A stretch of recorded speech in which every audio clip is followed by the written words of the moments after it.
নমস্কার বন্ধুরা, আমি সোনালি আর আপনারা দেখছেন সোনালিস গার্ডেন। আজকের আমার ভিডিও বোগেনভেলিয়া গাছ নিয়ে।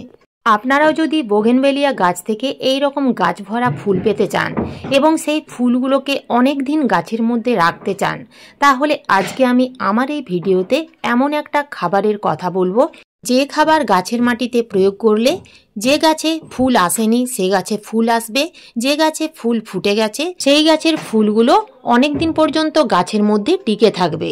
তো অবশ্যই আপনাদের কিন্তু আজকের ভিডিওটি দেখতেই হবে। আজকের ভিডিওটি দেখলে আপনারা সমস্তটাই জানতে পারবেন। তাহলে চলুন ভিডিওটা শুরু করা যাক। বন্ধুরা, বোগেনভেলিয়া গাছ হচ্ছে হার্ডি গাছ এবং কষ্ট সহিষ্ণু গাছ। এই গাছগুলোকে ফুল সানলাইটে রাখতে হবে। যেখানে সকাল থেকে সন্ধে পর্যন্ত রোদ থাকে সেই রকম জায়গায় যদি আপনারা এই গাছগুলো রাখতে পারেন, তাহলে এই রকম গাছ ভরে কিন্তু ফুল পাবেন। আপনারা এই গাছগুলোর মাটিতে যা কিছু খাবার দিন না কেন এবং যা কিছু পরিচর্যা করুন না কেন, যদি গাছগুলোকে আপনারা ফুল সানলাইটে না রাখতে পারেন, তাহলে কিন্তু এত সুন্দর ফুল পাওয়া যাবে না। দু একটা ফুল ফুটবে এবং পুরো গাছ সবুজ পাতায় ভরে যাবে। কেননা সূর্যের আলোই হচ্ছে এই গাছের প্রধান খাবার। বোগেনভেলিয়া গাছ থেকে যদি আপনারা গাছ ভরা ফুল পেতে চান, তাহলে কিন্তু আপনাদের জলের দিকটা খেয়াল রাখতে হবে। আপনারা এখানে দেখতেই পাচ্ছেন টবের মাটি কিন্তু একেবারে স্যাঁতসেঁতে আছে। তো এই অবস্থায় জল দেওয়া যাবে না। এই গাছে অতিরিক্ত জল দিলে পাতার সংখ্যা বৃদ্ধি পাবে, ফুল ফোটা প্রায় বন্ধ হয়ে যাবে। যখন দেখবেন গাছের মাটি প্রায় শুকিয়ে গেছে, এখন দেখুন আমি হাত দিয়ে আপনাদের দেখিয়ে দিচ্ছি, গাছের মাটি কিন্তু একেবারে ময়েশ্চার আছে, অর্থাৎ স্যাঁতসেঁতে আছে। তো এই অবস্থায় আপনারা কখনোই জল দেবেন না। মাটির উপরিভাগ যখন দেখবেন শুকিয়ে গেছে এবং নিচের মাটি যখন দেখবেন স্যাঁতসেঁতে আছে, সেই অবস্থায় আপনারা জল দেবেন।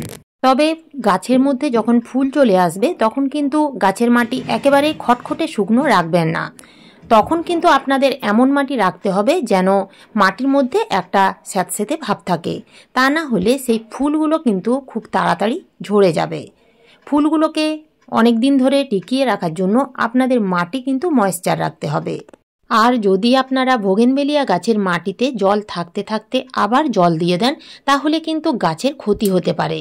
তাছাড়াও গাছের পাতার সংখ্যা বৃদ্ধি পাবে, আর পাতার সংখ্যা যদি বৃদ্ধি পেতে থাকে তাহলে সেই গাছে খুব কম পরিমাণে ফুল পাওয়া যাবে।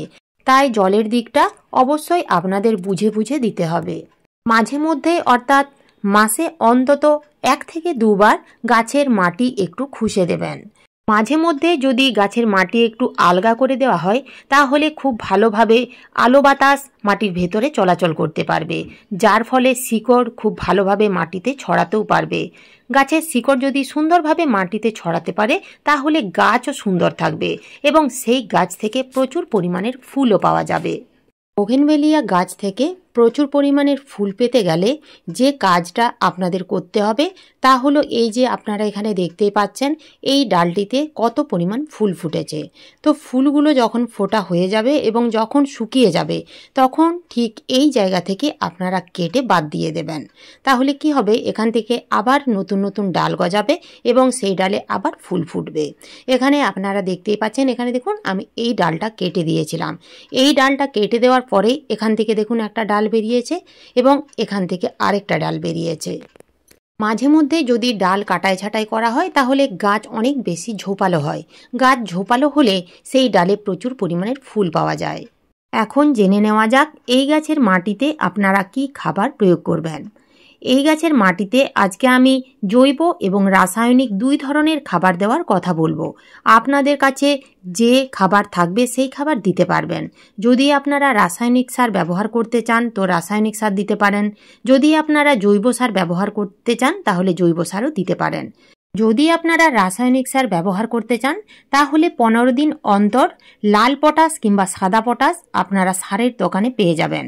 সেই লাল পটাশ বা সাদা পটাশ 15 দিন অন্তর 4 চামচের 1 চামচ 10 ইঞ্চি টবের জন্য দিয়ে যাবেন। যে গাছে ফুল ফুটেছে সেই গাছের মাটিতেও আপনারা এই খাবার দেবেন এবং যে গাছে এখনো পর্যন্ত ফুল ফোটেনি সেই গাছের মাটিতেও আপনারা পটাশ সার দিয়ে দিন।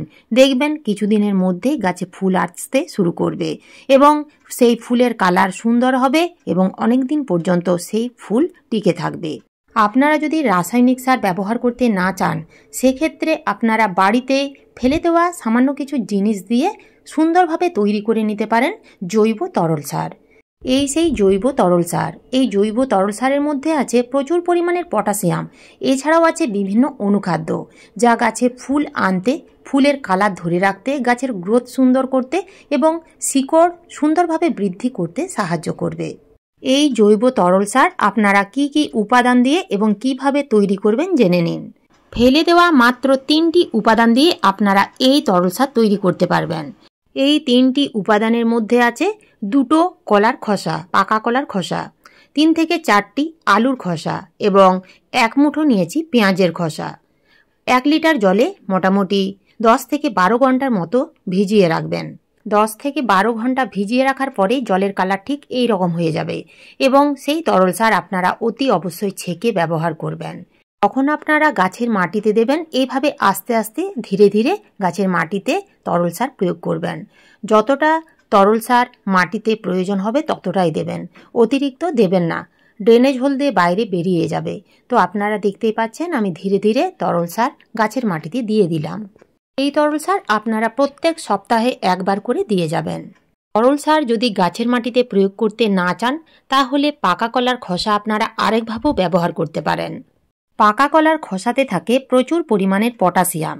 সেই পাকা কলার খোসা আপনারা রোদ্রে ভালো করে শুকিয়ে এইভাবে মিক্সিতে গুঁড়ো করে নেবেন।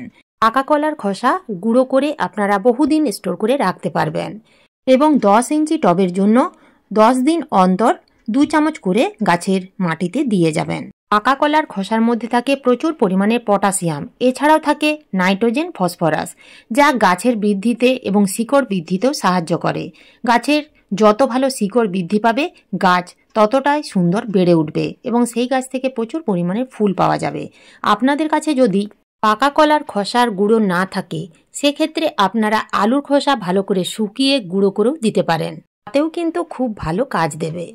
এছাড়াও আপনাদের প্রত্যেক মাসে 2 বার অর্থাৎ 15 দিন অন্তর একটা যে কোনো অনুখাদ্য স্প্রে করতে হবে। সেক্ষেত্রে আপনারা বায়োভিটা এক্স ব্যবহার করতে পারেন।